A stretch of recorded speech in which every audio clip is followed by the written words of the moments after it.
The message that he left for me meant everything to me. I clung to it. I listened to it repeatedly in the days after.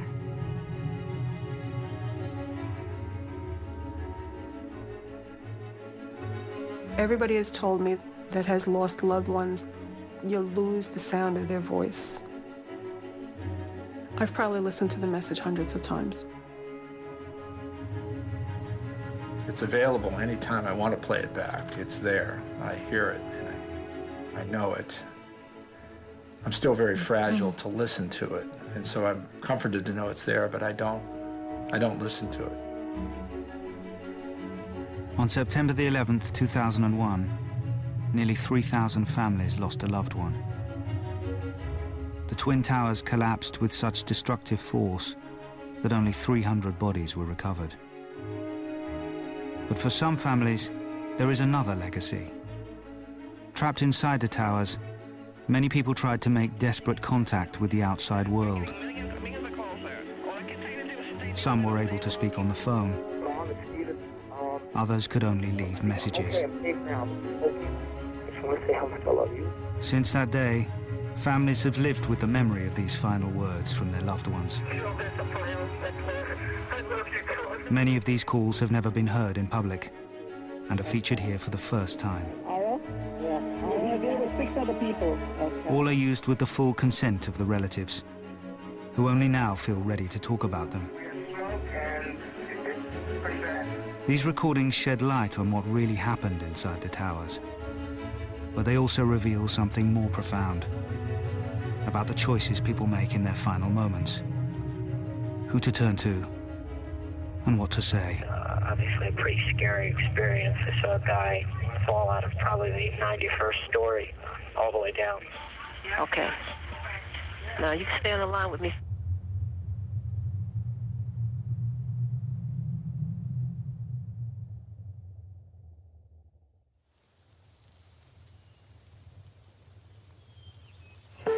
I just wanted to let you know I love you, and I'm stuck in this building in New York. There's lots of smoke, and I just wanted you to know that I love you always.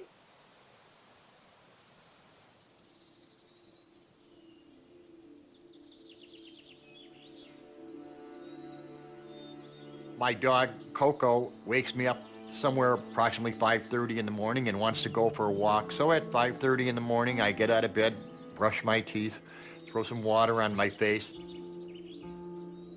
We walk through the woods for half an hour, 40 minutes.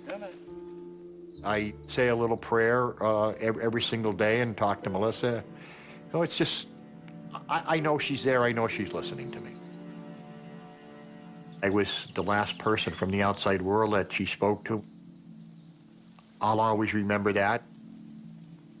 When you fall asleep sometimes at night and you close your eyes, you can just see her face there saying, "Dad, I love you."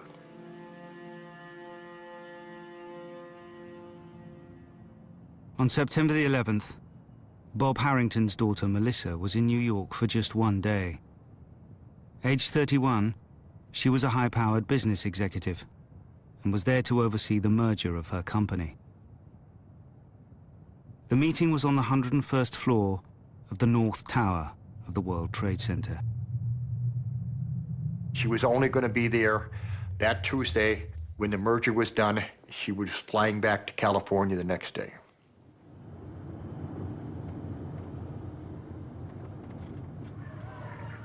There's a fire that's there. I love you, too. I love you. I don't know if I'm going to be okay here. I love you so much.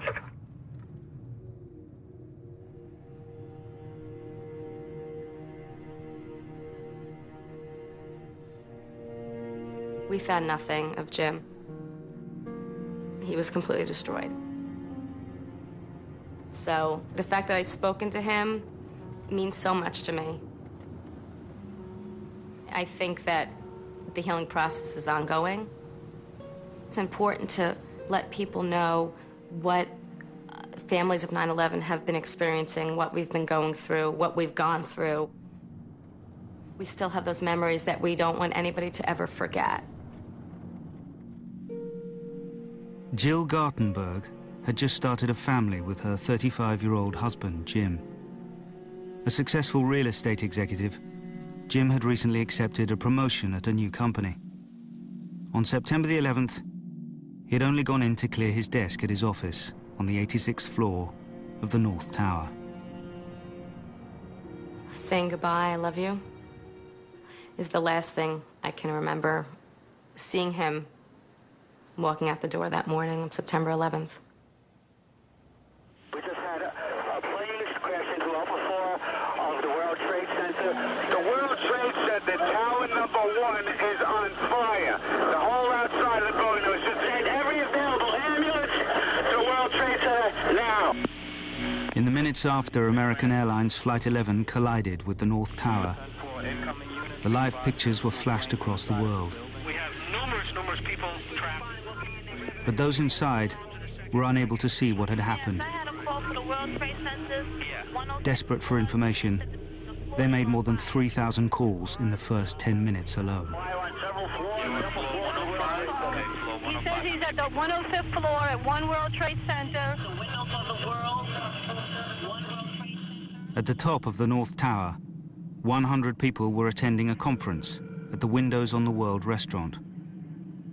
Among them was 31-year-old Christopher Hanley, who made one of the first recorded calls to 911 emergency services that day. Yeah, hi. I'm on the 106th floor of the World Trade Center. We just had an explosion. The 106th floor? Yes. 106, okay. We have smoke, and it's pretty bad. We can't get down the stairs. All right. We had about 100 people up here. Do not leave, okay? There's a fire or an explosion or something in the building. All right, I want you to stay where you are. Yes. All right, we're there. We're coming up to get See you. the smoke coming up from outside the windows down? All right, we're on the way. Just sit tight. All right, just sit tight. We're on the way. All right, please hurry. Christopher was our only child. It was so special. To be able to have the 911 audio was really very important. The most emotional, poignant moment for me is when he asked him, "Please hurry," and "Thank you." To be able to have that Presence of mind. Under pressure like that, I thought was just remarkable. I was really proud of him. I mean, to be able to keep that cool and request, "Please hurry." I think that was his last words.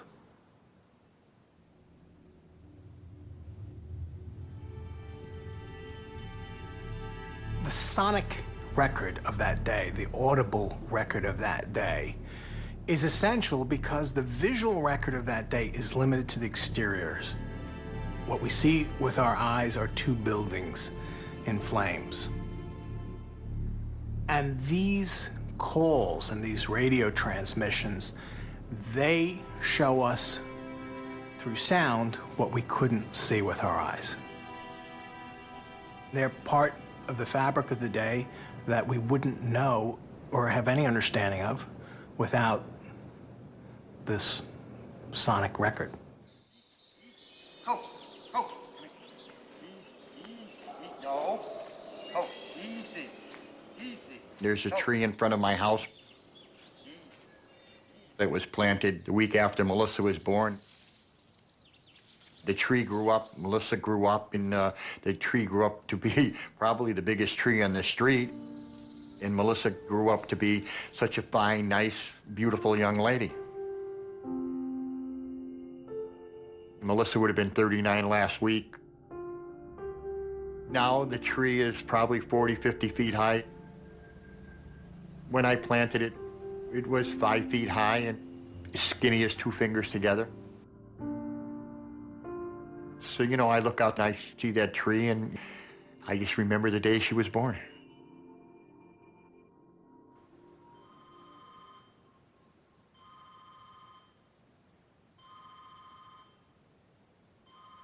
September 11th started like any other morning.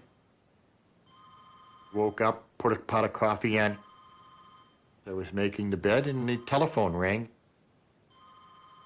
I don't usually answer the phone because having been in construction my whole life, people call up, have a tendency to want you to do a job for them for nothing or give them some advice, so I don't usually answer the phone. But this morning, I did. It was my daughter, Melissa. I knew she was in New York. I didn't know anything that had happened at that particular point in time. Melissa was a little hysterical. I told her, honey, you have to slow down so that your father can understand what the problem is. She got her composure, said to me, Dad, I'm on the 101st floor of the World Trade Center and a bomb just went off. In my bedroom was a TV set. I turned it on, happened to be on CNN. I saw the fire, I saw the smoke. I was heartbroken. She told me the fire wasn't her major concern, but there was an awful lot of smoke. So I said to her, honey, I said, can you see an exit sign? She said, yes, Dad. And I said, well, under all the exit signs, honey, are stairwells. I said, you get to that stairwell as fast as you can and get out of the building. But unknown to Melissa and her father, all 3 of the stairwells had been destroyed. Trapped just 3 floors above the impact zone, Melissa would have no means of escape. She was in trouble, and she called her father for help. I was 130 miles away. There was nothing I could do but give her advice. We exchanged I love yous. And to my knowledge, I was the last person from the outside world that she spoke with.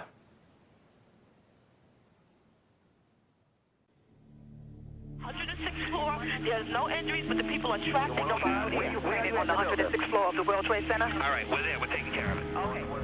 In the immediate aftermath of the attack, the emergency services were overwhelmed by thousands of calls from the North Tower. Remain in the location you are, but something by the door to block us. Stay where you are. We have you on the 92nd floor, southwest corner. Sure, if you can get out of the building, then get out of the building. If you can't, just remain there and somebody will get you. How many other people are with you right now? 200?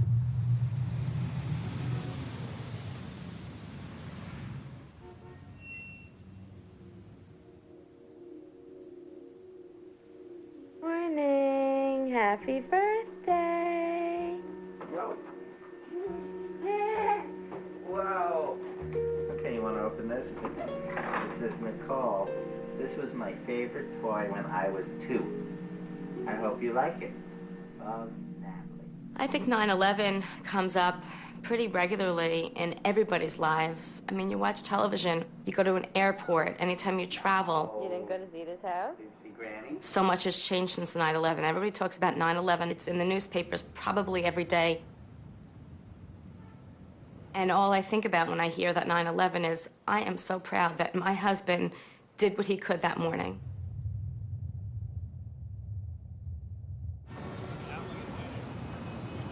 Jim Gartenberg had accepted a better paid job at a new company 4 days earlier.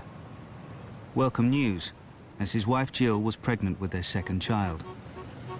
September the 11th was his last commute to work at the North Tower.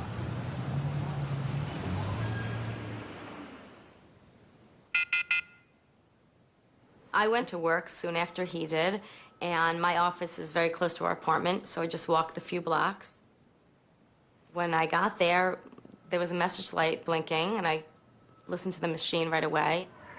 Jill, there's a fire next door. I love you, Jill. I love you. I don't know if I'm going to be okay here. I love you so much. And that was, I didn't even know what that meant. I listened to the message actually several times because I wasn't really sure what he was saying. I couldn't believe what he was saying. Just a minute later, I spoke to him. Unlike the message on the machine, which sounded frantic, when I first spoke to him, he sounded very calm, very controlled. He said to me, I'm gonna be okay. You know, there's a fire, but I'm gonna be okay. And he said I said, stay down low. I mean, right? What we learned, stay down low if there's a fire. And he stayed down low, and he was hiding behind a desk, and he was trying to call for help, and he had no idea what was going on. 500 miles away in Chicago, Jim's closest friend, Adam, had only just arrived at work. I turned on CNBC and they said, we go live to the World Trade Center, and there was smoke coming out of the building. The first thing I did was call his office. He picked up the phone right away, and he had a voice that I had never heard before, and it was, just utter panic and fear and expletives. There's fire, there's smoke everywhere, there's debris, I can't get out. You got to get me out of here. He had asked what happened, and he didn't know, and I didn't know. Jim Gartenberg was on the 86th floor of the North Tower. Although he was 6 floors below the point of impact, Jim and a colleague were trapped by debris as the floors collapsed above them. His comments were then real calm. Okay, what are we supposed to do? And I told him, there's fire and it's going up, you need to get down. And he said, I can't go anywhere. The stairs are blown out below us. The debris is too heavy. We can't move anything.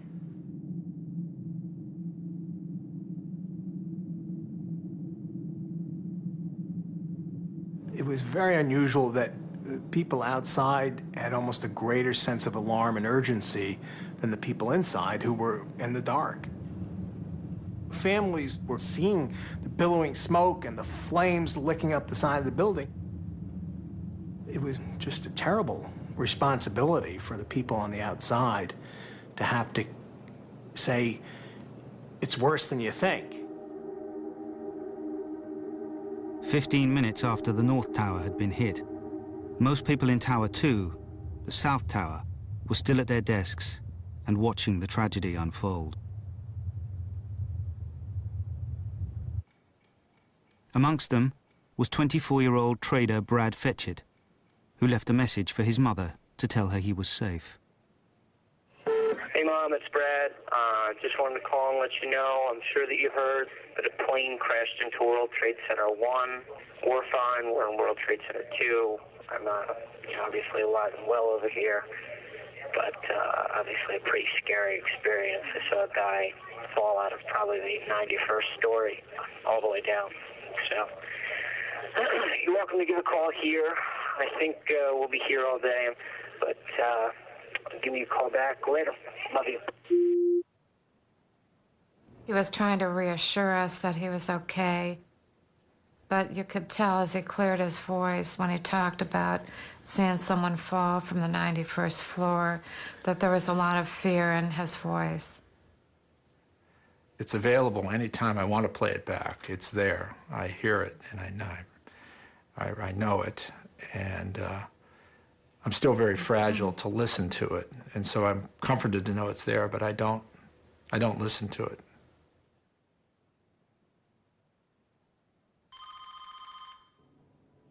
Eight floors above Brad in the South Tower was 42-year-old systems analyst Shimmy Beagleisen.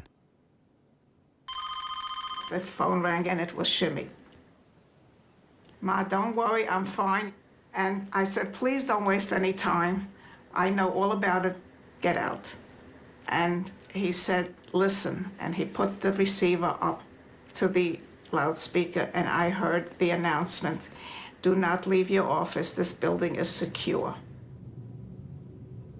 As we hung up, my nephew called, and he was practically incoherent. He said, Shimmy, Trade Center. I said, Shimmy is okay. And as I said, okay, I never got the K out because I saw the plane hit the other building.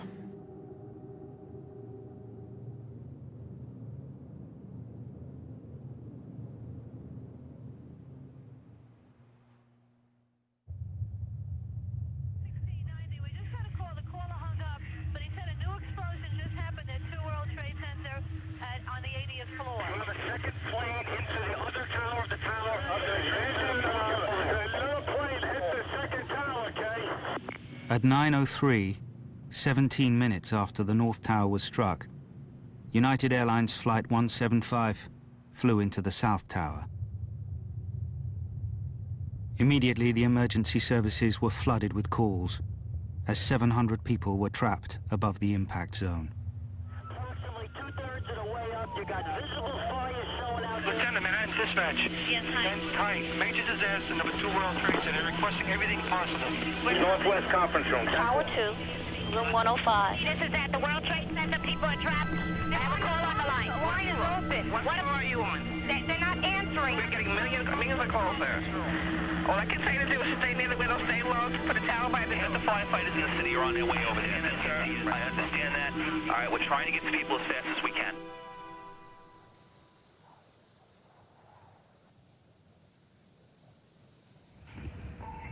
Mom, it's Steven. My plane, my building got hit by a plane, and right now it's, I think I'm okay, I'm safe now, but it's smoky. I just want to say how much I love you, and I will call you when I'm safe. Okay, Mom? Bye.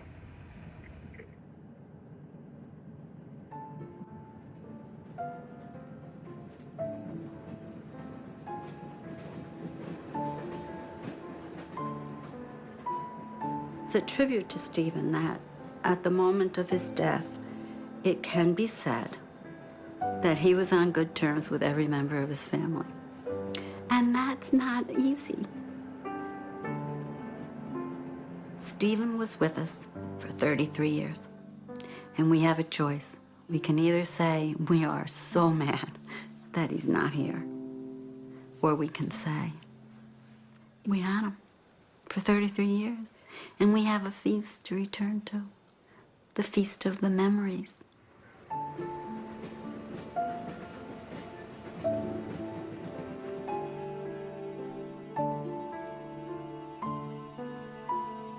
The family came, girl, boy, girl, so there was a little triumvirate at the top. And then 4 boys came in a very quick succession. And Stephen was the third of that group of 4.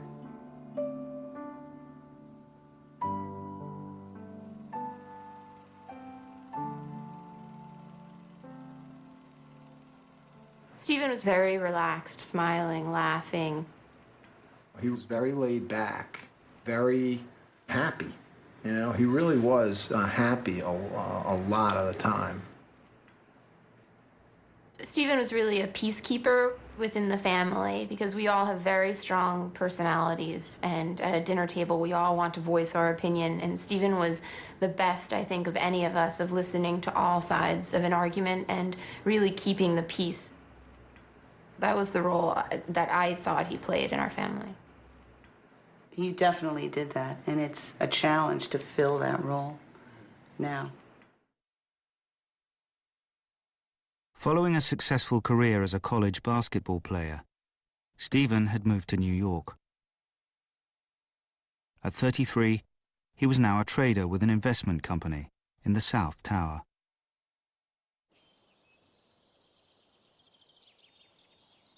September 11th was a beautiful, beautiful day, as everyone always will remember, I know. I was very pleased to be going to a yoga class around the corner in the Village Hall. And at the end of the class, I walked home. And when I came into this house, there was a blinking light on the answering machine, and I had 6 messages. Not the usual thing. And one of the messages was from Stephen. Mom, it's Stephen. My plane, my building got hit by a plane, and right now it's, I think I'm okay, I'm safe now, but it's smoky. I just want to say how much I love you, and I will call you when I'm safe. Okay, Mom? Bye.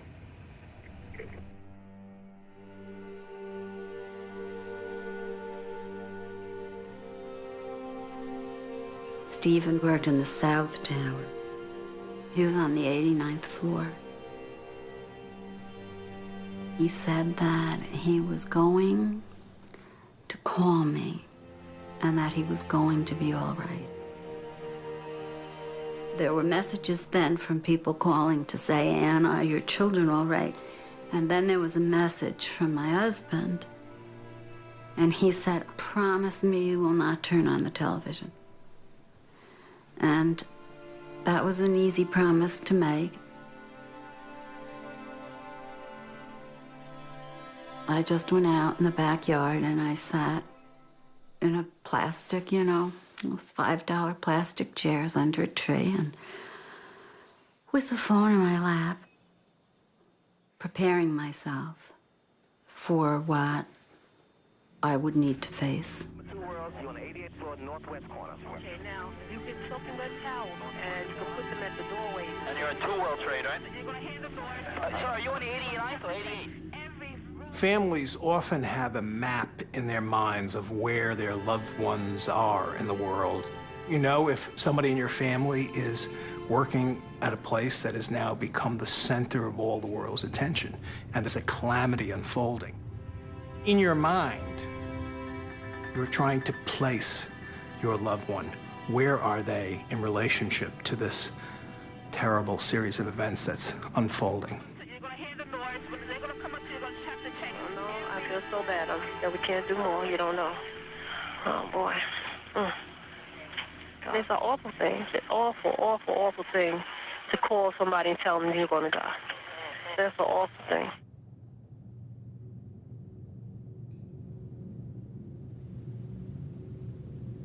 Just seconds before the South Tower was hit, Shimmy Beagle-Eisen's mother had urged him to leave.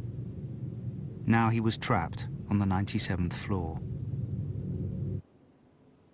By 9:15, the family apartment in Brooklyn had filled with Shimmy's loved ones. The phone passed between them, as each offered him consolation and advice. We had Shimmy on the phone.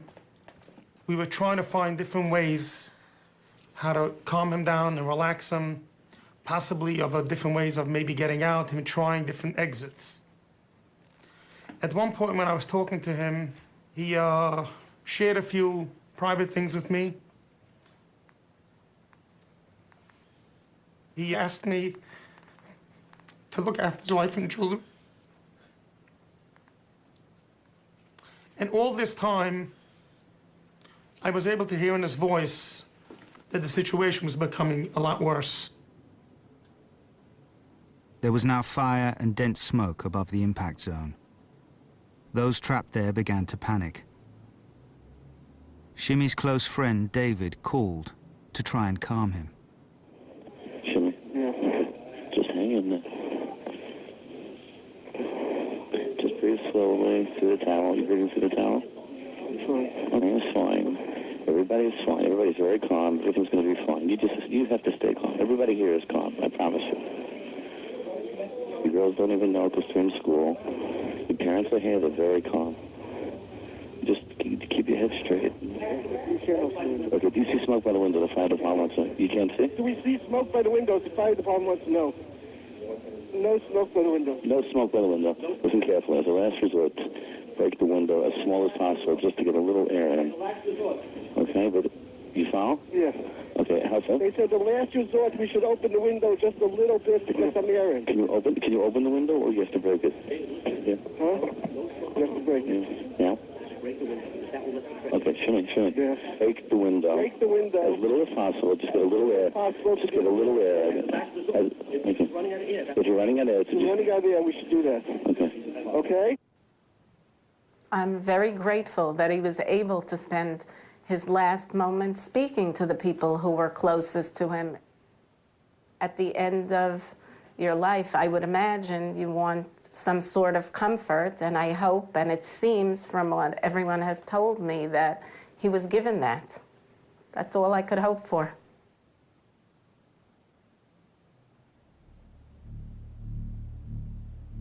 In the North Tower, the first to be hit, Jim Gartenberg had been trapped by falling debris for more than half an hour.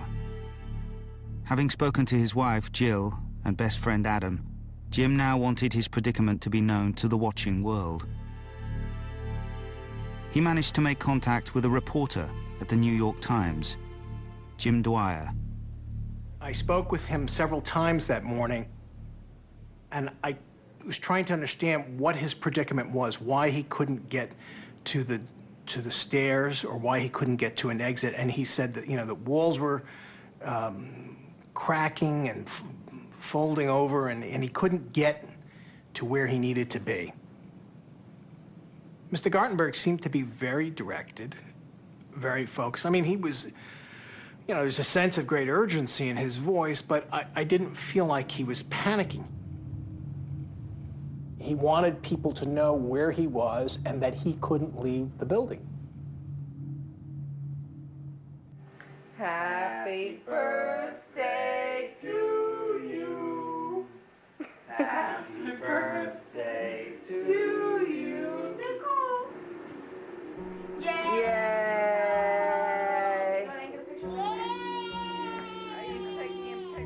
Jim has always been a leader.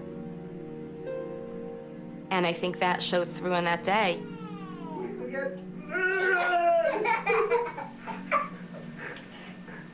Get you. Nicole, is Daddy so funny? When I first met Jim, he was the president of the Michigan Alumni Club in New York. I saw the way that he was running this meeting and the way he was interacting with people and his leadership skills. There was all these qualities about him that all of a sudden I said, wow, this is a really special guy. After speaking to the New York Times, Jim's next call was to a local TV news program. At 9:32, 45 minutes after the North Tower was hit, Jim went live on air. Jim Gartenberg joins us. He was on the 86th floor of, I'm not sure which tower. Was it the north or south, Jim? It's World Trade Center 1, and it's not was. I am here, and I'm stuck right now. Now, are you above, Jim, or below? I have no idea. I have no idea where the plane hit. It's my understanding that it's a plane. Jim, there are two planes. One went into one tower, one went into the other tower. What do you see around you? I mean, are you in smoke? Are you in fire? I mean, the first thing that I want to make clear is that I'm stuck on the 86th floor. A fire door has trapped us. Debris has fallen around us, and part of the core of the building is blown out. How many people are with you, Jim? I'm with one other person, and I'm told that people are aware of this. I'm on the 86th floor on the east side of the building facing the East River. And what time did you get... If I'm on the air, I want to tell anybody that has a family member that may be in the building that the situation is under control for the moment, and the danger has not increased. So please, all family members, take it easy. I got a phone call from a friend of mine on my cell phone saying, Jill, Jim's going to be okay. He was just on national television, and he said he's going to be okay. She told me what he said and how confident he was about it. They broadcast his voice. I still have tapes of that and listen to it, and it's eerie. The voice that I hear on that is not his, and it's just so odd as far as the voice is concerned. But his message was unbelievably calm and brave and stoic. Having seen that was just a tremendous tribute. I think for a lot of people to be in crisis mode, they would just sit there and scream. And Jim would kind of regrouped with himself, it seems like, and said, okay, this is the situation, how do I best deal with this? And he reached out to as many people as he could, trying to figure out what resources he had to be helpful in this situation. I mean, he had the sense of mind to do that. And the danger has not increased, so please, all family members, take it easy. I think that was wonderful, but I knew in my heart he was not going to be okay. You guys coming in for building number 2 on the 97th floor, people trapped. 90, what floor? We're all around the building. We're completely around the building. We're into the building now, okay? 2,000 people were trapped in the north and south towers. By the door to block the smoke and stay where you are. We're sending people upstairs. The fire department's coming upstairs. Firefighters from across New York were sent to the scene. They're coming. They're downstairs. They're on the way. Knowing what he might soon face, fireman Walter Hines left a hurried voice message for his wife. Message. Hi, Ron, it's me. Just want to let you know I love you and the girls. Tell my mom to, we're going down to that Trade Center thing, the second plane that just crashed into that building. So we're on our way down there. I love you. I'll talk to you later. Walter knew this was so serious. I could tell from the sound of his voice. He knew this was something he might not get out of. And I think that he just needed to let us know that he loved us. The voice message that Walter left is still on his business phone, which I've kept in his office.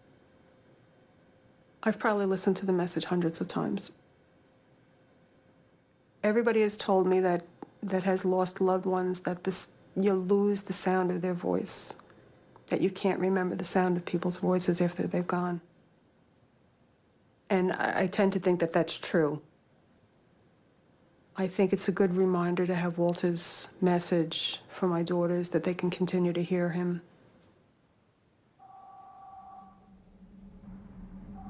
While some messages provide consolation, others are a painful reminder of a missed opportunity to say goodbye.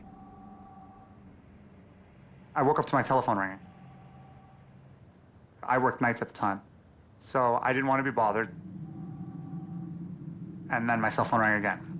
And I'm like, I'm not going to answer it.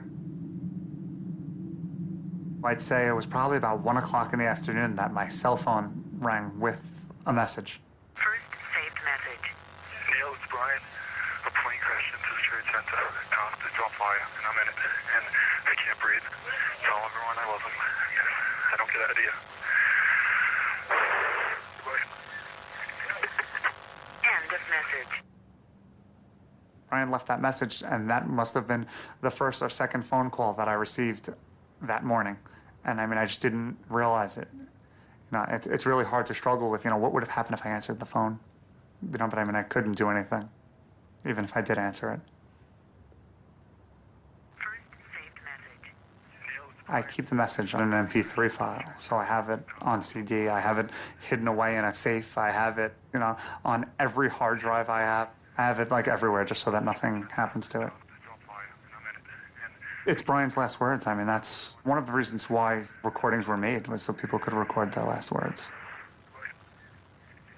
You know, I mean, I think it gives me a little bit of guidance. I like draw from Brian's strength when I hear the message.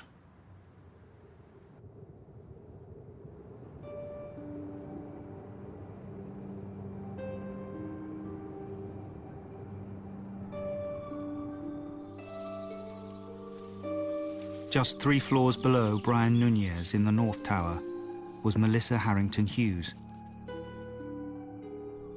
She was trapped on the 101st floor. Shortly after the first plane had hit her building, Melissa had called her father. But 55 minutes later, he'd heard nothing since. When we stopped our conversation, I thought she sounded in control of herself, and knowing my daughter Melissa the way I knew her, I didn't think she would have any problem getting out of the building. Whilst Melissa's father watched the events unfolding at home, her only brother Michael was at his office in Boston when he heard the news. I just started crying and just couldn't believe it. And really couldn't muster any words to anybody. I kind of had to go back up to work and say, I gotta go. I was just thinking, I hope she got out. I hope she got out. Either by a stairs, elevator, maybe they were gonna bring helicopters, I didn't know.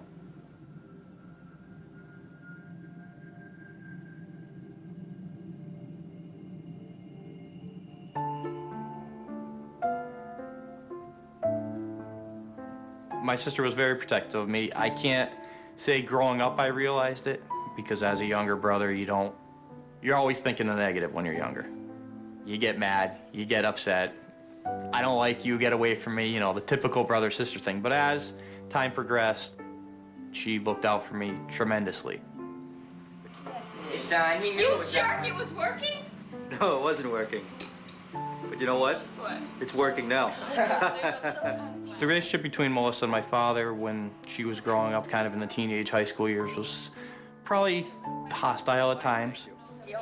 You gotta think, 2 people with the same traits, I mean, both strong-willed, nothing's ever gonna be easy. He was probably the only person she couldn't win against, was my father, and I think her traits came from him. Her drive and her strong-willed. Growing up, Melissa had always been determined to experience life beyond her small-town roots in Massachusetts.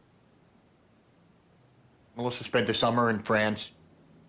She had the idea that Paris was the greatest city in the world, loved the clothes, loved the hairstyles. She had long hair. When she came back, her hair was very short. That was a style in Paris. When she got off the airplane, her mother and I looked at her, and we were like, we didn't expect that. Aged 26, Melissa moved to California to work for a large internet communications company. Melissa was a very ambitious young lady. When she was in California, she bought a BMW. I was like 60 years old when she bought the BMW. I'd never had a car as nice as that. I said to her, Melissa, can you afford it? She said, Dad, I may never have an opportunity to buy one again. She bought it. She loved it. She wasn't here that long, but she had a wonderful time in the 31 years that she was here. She always aimed for the best, and most of the time she got it. After speaking to her father, Melissa rang her husband, Sean, in San Francisco, to whom she'd been married for just a year. He was asleep when she called.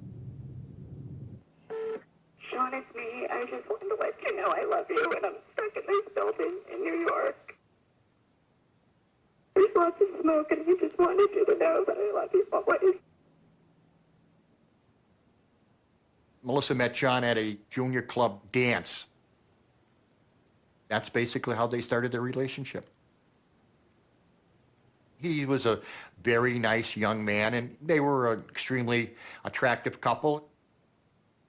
I could tell when she introduced me to him, her eyes just kind of glowed, and I could tell right away that he was probably the one that she was going to marry, and she did. Your kiss as a sign of their new married love may present you for the first time Mr. and Mrs. Sean Hughes.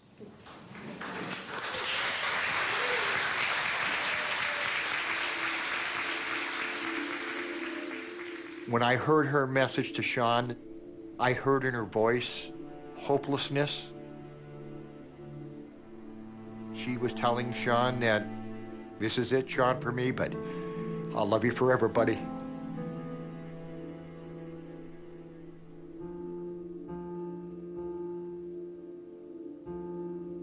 I don't know if I could say it was a good thing.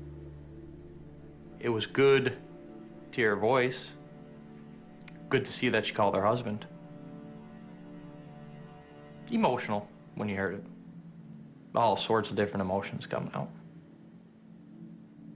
Obviously sad because you're assuming when you hear it that she can't get out, but like I said, good emotions because I could hear her voice. It's always good to hear the voice.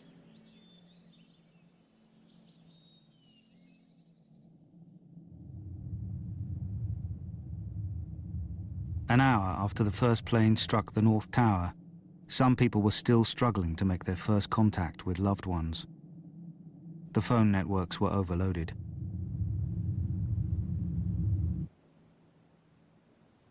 By the time 41-year-old Tom McGuinness managed to get through to his wife, he already knew there was no possibility of escape. Right away, I said, "Where are you? Where are you?" And I'm almost annoyed because he's not answering me. And then he says, "We're in a conference room that we can't get out of. We're trapped in a conference room." And I said, "Well, who's with you?" And he rattles off the names of a couple of guys I know, 3 guys that were with him, plus these other people. And you could hear it in the background. You could hear people talking. You didn't hear panic. You heard, I remember one guy yelling, "Let's just knock down this goddamn wall." I remember telling him, I said, "You're gonna get out of there." I kept telling him that. And that's when he said to me, he goes, "Ileana, you don't understand." He says, "There are people jumping from the floors above us." And that's when I just thought, oh my God. Like, what are these guys going through that they are seeing what's going on right above them? And it was just unbelievable. And I just kept saying, "You're coming home tonight. You're coming home tonight." And he said, "I love you." And he said, "Take care of Caitlin." he said, I have to get down on the floor, I love you. And that's when I lost the connection at that point.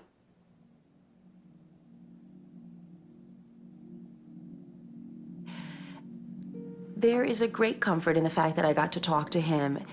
And the funny thing about that comfort is it was not a great comfort that day or even, weeks later. But it's a great comfort now. It was a great comfort months later. And the reason it was a great comfort is because, it's not so much for me, but I feel that it was for him. It was his chance to say goodbye, his chance to say, take care of Caitlin. He said, it'll be a miracle if we get out of here. He knew he wasn't going to get out.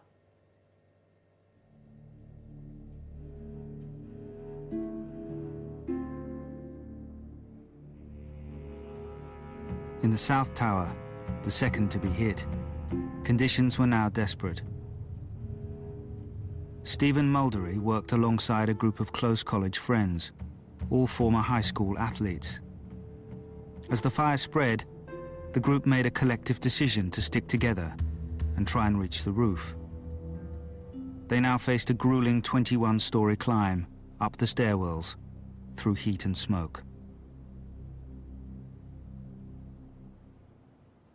Stephen was passionate about basketball, but he was tiny and slight.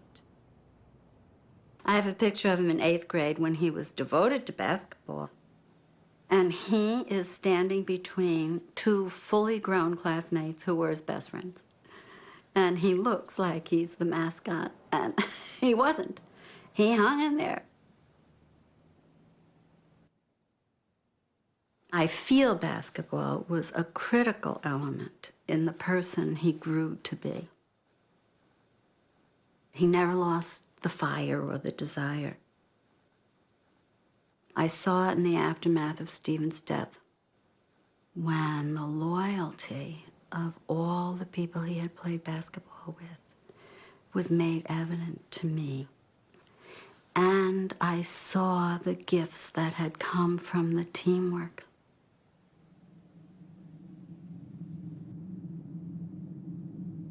Stephen and his friends reached the top of the building, but the doors to the roof were locked.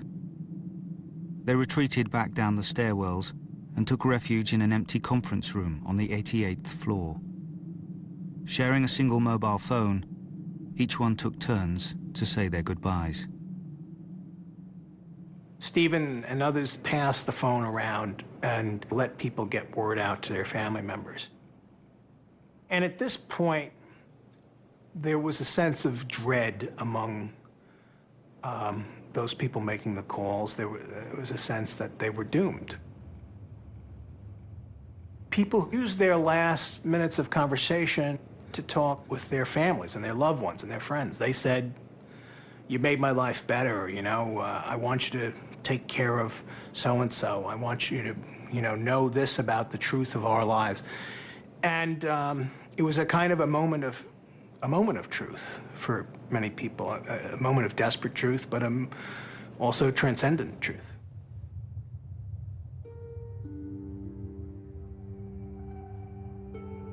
"65 minutes after the North Tower was hit, a string of desperate calls was still being made from the building. For the family of 37-year-old Jeffrey Nussbaum, his struggle to live is documented in agonizing detail. My phone rang, and it was Jeff. And Jeff told me that the room is filling up with smoke. It was difficult for them to breathe. He told me the sprinkler systems went off, and they were like ankle deep in water. When you're so emotionally involved, you don't look at your wristwatch. And the phone company sent me a breakdown of his phone bill. I waited over 2 years for him to be identified. So anything is cherishable to me. And what was identified was so microscopic.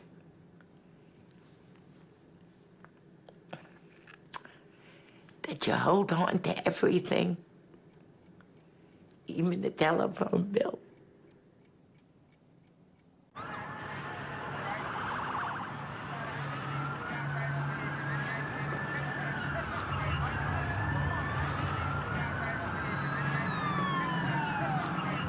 By 10 o'clock, the rescue operation had made very little progress. The fire department had been blighted by malfunctioning radio receivers within the towers. Once inside on the stairwells, the firefighters could not communicate with them. But that silence was about to be broken. Someone was able to make the radio receiver work, and we have a remarkable, illuminating document of the effort to get up to the high floors in the South Tower. Battalion 7 on floor 40 of Tower 2. We got one elevator working up to the 40th floor, staffed by a member of Line 15. The man who repaired the radio receiver was 45-year-old Oreo Palmer. As Chief of Battalion 7, Palmer was amongst the first to arrive at the scene. As he entered the South Tower, he single-handedly fixed an elevator and took it to the 40th floor, halfway to where almost 700 people were struggling to stay alive. And then he started to climb on foot. And because he was a very, very fit man, he was able to make tremendous progress. He had run marathons, he ran half marathons. We're on the 43rd floor. There's stairway B. What floor should we try to get up to, Oreo? I'm up to 5'5". He went 12 floors in 10 minutes, wearing all the bunker gear, which is 50 or 60 pounds. We're going to have to host it. I'm on 69 now, so we need a higher bank, please. These stairway walls have been compromised on 73 and 74. The walls are breached, so be careful. Okay. When I first heard Oreo's voice on the tapes, you can tell he knows he's in a race against time.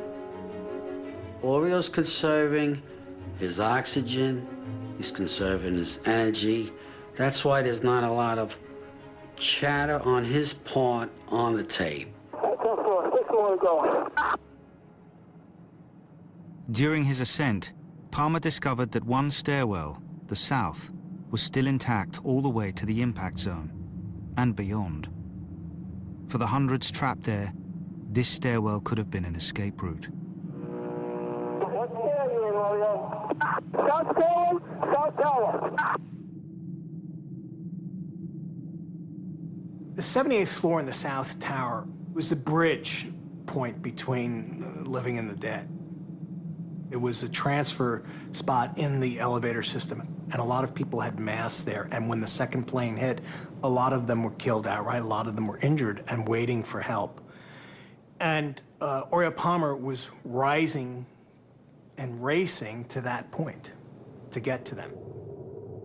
We got two isolated pockets of fire. We should be able to knock it down with 2 lines. Where you know that? 78th floor, numerous 1045 code lines. 478. That's all here.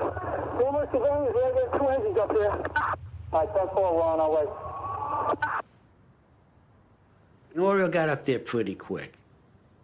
Anyone who was wounded or dying, to know somebody was able to get up there, they knew there had to be a way out.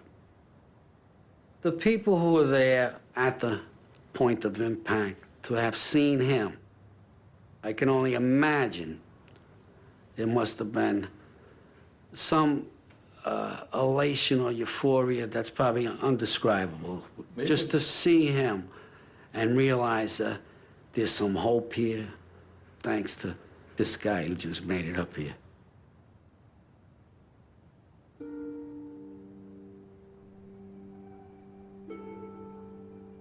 When I heard the tapes, you were watching a screen with all the words on it, but with a digital countdown, so you knew exactly what was coming. You knew the exact minute that the towers were going to go down.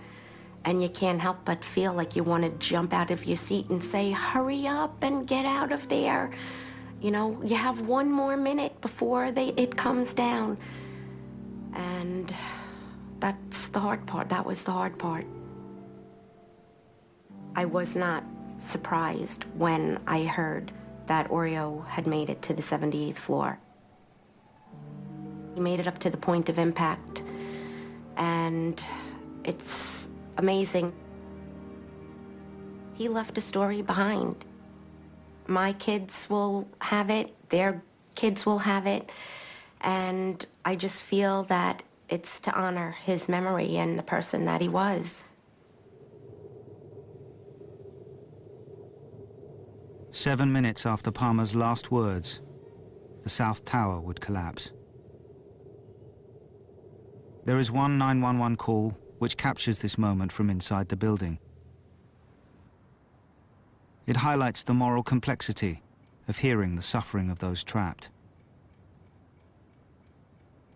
From the 105th floor of the South Tower, father of three, Kevin Cosgrove, was still speaking up until the moment when the tower fell. His words haunt me, and I try not to think about it, but it's also, in a way, kind of a comfort to know where he was and what he went through and what he was trying to do. And not many people have that. Parts of Kevin's call were deliberately made public when it was played by the prosecution in the trial of a key 9/11 terrorist. It was used to illustrate the human suffering on that day. The first copy of it wasn't cleaned up at all. There was a lot of background noise, and it was hard to hear what he was saying. And it was certainly hard to listen to him not being able to breathe very well. Smoke, right there, 105, 2 power. All right, sit tight. We'll get to you as soon as we can. There's some staying up, the smoke's really bad, man. It's barely leave. That's all we can do. Where are you? What floor are you guys up to? We're getting there. We're getting there. Doesn't feel like it, man. I got young kids. I understand that, sir. You got lots of people up here. I understand. I know you got a lot in the building, but we're up on the top. Smoke rises, it's really good. We're on the floor. We're in a window. And then I had to barely breathe now. Can't see. Okay. Just try to hang in there. I'm going to stay with you. You say you're in an air-conditioned building.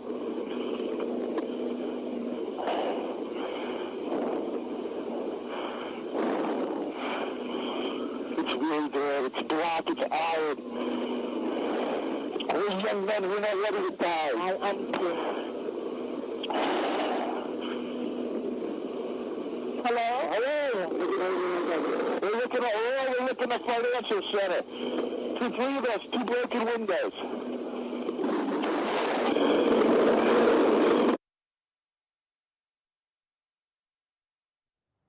His building began to collapse. It was the first one to fall. Some people said, you know, hearing Kevin's words has made the events of 9/11 more human for them, that there were really people in there and it wasn't just buildings. One lady called him the voice from the towers. It made it real for her, that it wasn't just a news story. It seemed like it was just a movie, but then when they heard Kevin speaking, realized this was a real thing with real people inside. For Wendy Cosgrove, there is comfort from the fact that almost 10 minutes of the call were not played in court. I'm glad that I have some that are just my own private memories that I don't have to share with the world. Because it is rather hard to share my husband's last words with the entire world. So it's nice to have something a little private. I guess what I would want people to learn from listening to the recording is that life is short, that you never know when you're going to lose your loved ones, and to spend every minute you can showing them that love. And that's what's important in life.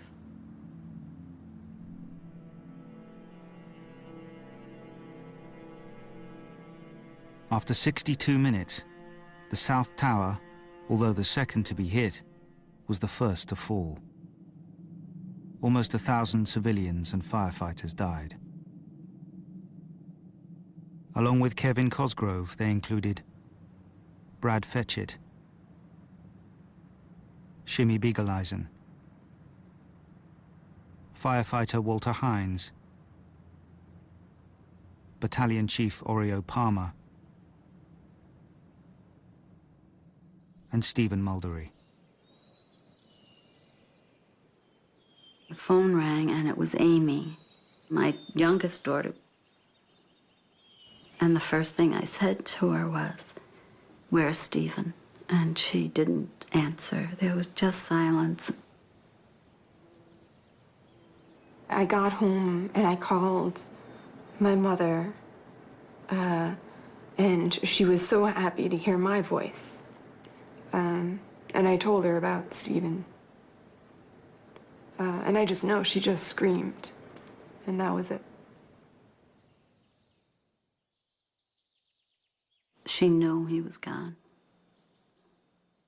And a sound came out of me that I'd never heard in my life. It was just an animal sound.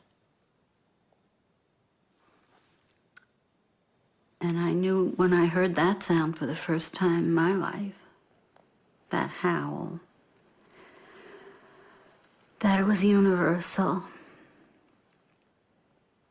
And that, you know, my family and I had joined all the losses of all the ages.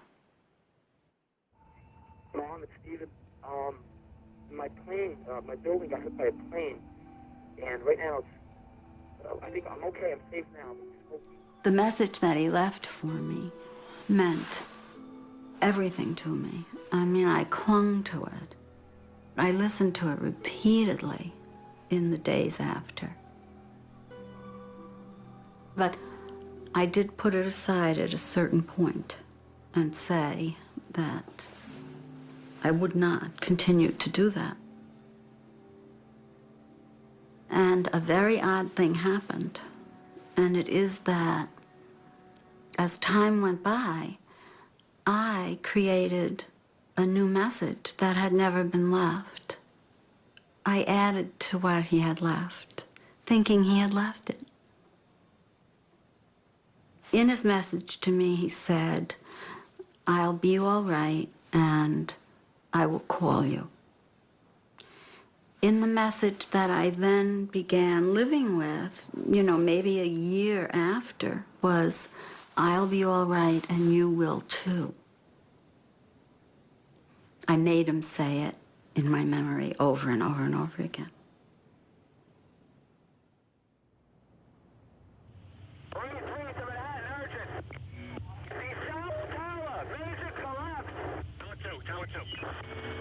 George, have them mobilize the army. We need the army in Manhattan. All units stand by. Everybody try to calm down. Although the first to be hit, the North Tower was still standing. For those with loved ones trapped inside, the collapse of the South Tower was a terrifying premonition. When the first tower went down, I was hoping that Melissa had gotten out of the building. I knew she was not in that tower.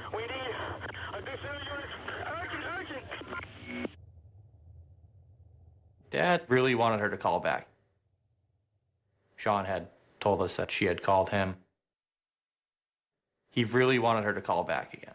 And just nervously anxious was the way I viewed him.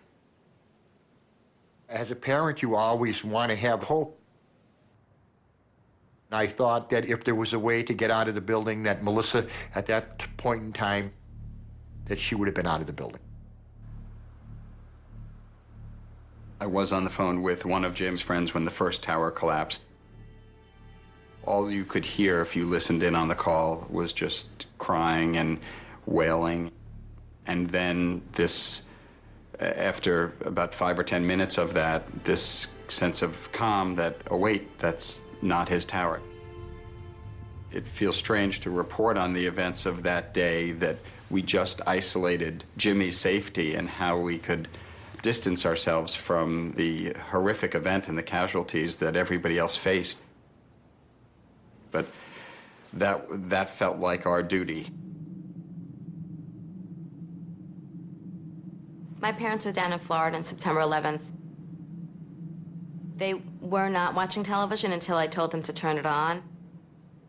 My father was counting the floors to see, because he saw it on television. He was trying to figure out if Jim was above or below where the plane had hit.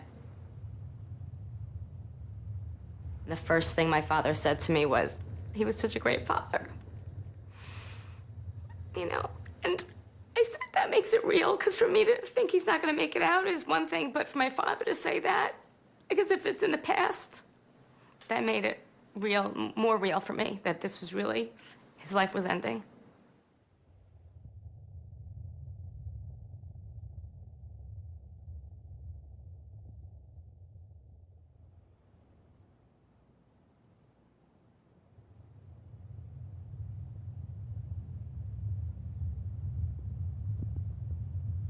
At 10:28, 102 minutes after it was hit, the North Tower fell.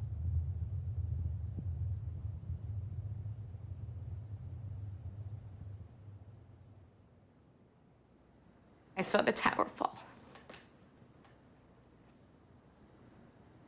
Yeah, I saw the tower fall down. And I knew for sure I'd never hear from him again. I saw his life end right there.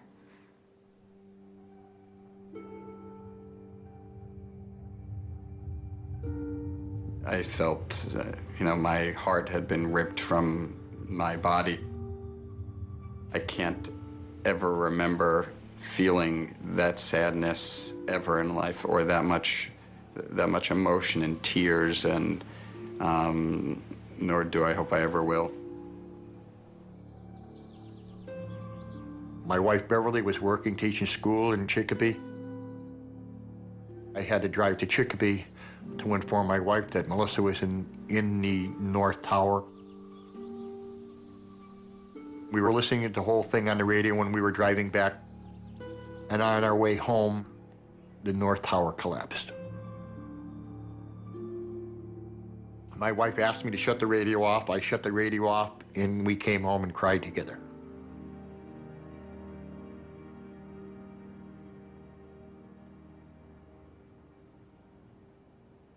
When the North Tower collapsed, 1,402 civilians were killed.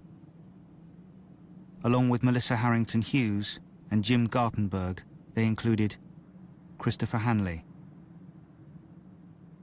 Brian Nunez, Jeffrey Nussbaum,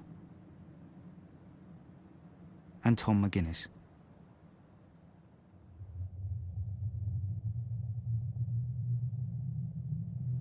The question really about the Trade Center is, what are our memories made out of?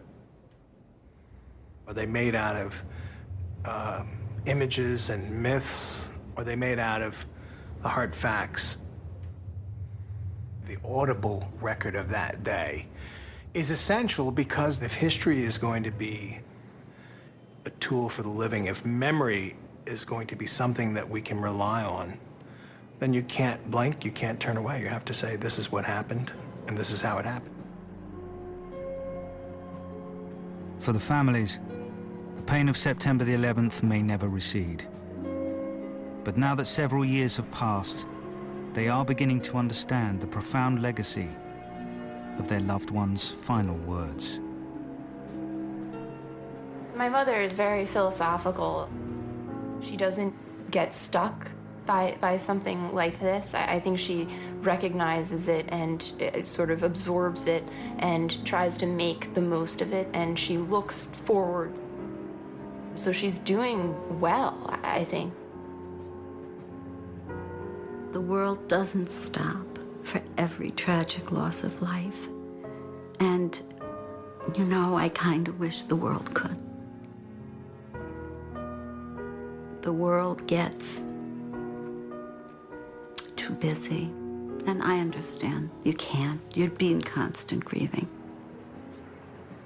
It's too easy for me to fall into a place where life is only about endurance. And I think that's a very poor way to live life. It's ignoring all the gifts you're given. And I didn't want to be that way. I didn't want to be that way. And, you know, I can say that I don't think I have. Jim called me, you know, instantaneously as soon as it happened. His first response was, he needs to talk to me. To have his voice, just to have his voice it's nice. Even though it's panic mode, it's some last memories. Good job, Nicole. Keep going. When Jim passed away, I was 3 months pregnant. You know, here I am with this special gift, as far as I'm concerned, that he left me with. And to me, that's so important that we had that. She has his personality, she's quick-witted, and her sense of humor is just like him. You're fast. Good job. So knowing that, you know, she's such a part of him, and that my other child's such a part of him, it makes me happy, that part. I was the last one from the outside world to talk to Melissa. We were able to say how much we loved each other, and I think of it constantly, all of the time. Ever since Melissa's passing, I don't want to put a good spin on it, but it's changed him. It's made him more aware of things, I should say. He's a more loving man now than he was before. Didn't show his feelings as much before, and now he does. Like with my son, who was, coincidentally, which was kind of fate, I would have to say, was born on September 11th. When you leave the face of this earth, all you leave are your children. That's your legacy. Melissa brought a lot of joy into our lives. My inner peace with Melissa's death might come from the fact that I spoke to her. I find a lot of pleasure knowing that Melissa called me, knowing that we were able to say our last goodbyes, basically. I got to talk to Melissa in person, and I'll take that to my grave.